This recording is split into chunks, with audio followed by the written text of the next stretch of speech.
What if the loudest cries are the one we can't hear? What if the love doesn't sound like I love you, but it looks like holding your hands when the world turns away?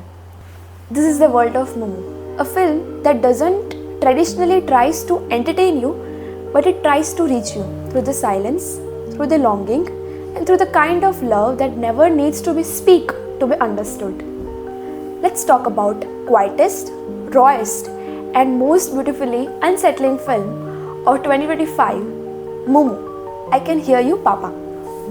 At its heart, movie Mumu is a story about father and daughter Xiao Ma and Mumu living in a small and self-contained world where sign language, glances, and everyday routines are their poetry, where silence isn't a lack but a language of love. But then life, as it does, intrudes. The return of Mumu's mother, who left years ago, begins to fracture this fragile harmony. Now she wants her daughter to integrate with the normal world, to speak, to hear, to belong.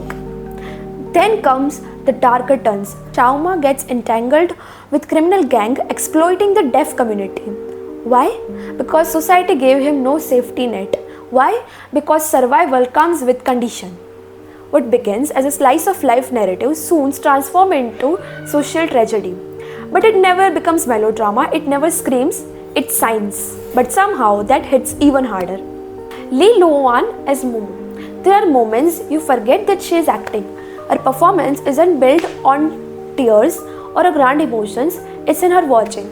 It's her slow realization that the world she knew, her father's world, is slowly being taken away. She doesn't need to act sad. She slowly realizes that the love doesn't always protect you from the loss. Her internal conflict, torn between her deaf father and her hearing mother, two versions of herself, is so quietly powerful you carry it with you after the credit rolls. Lei Zhang as Xiao Ma. This might be the most restrained performance of his career and possibly his most effective. He never raises his voice, he can't.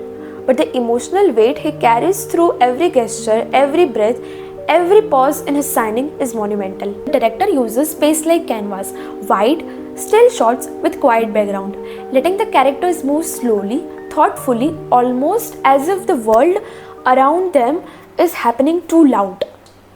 There's no rush, no forced emotion. Scenes are allowed to breathe like a real life does, painfully slow, awkward, and sometimes unresolved. The sound design is subtle, not just in muting dialogues, but in what's missing. You become aware of how often we rely on a noise, and when it's gone, we finally start to listen. This is one of the few films that treats deafness not as a disability to be overcome, but as a culture, community, and valid way of being.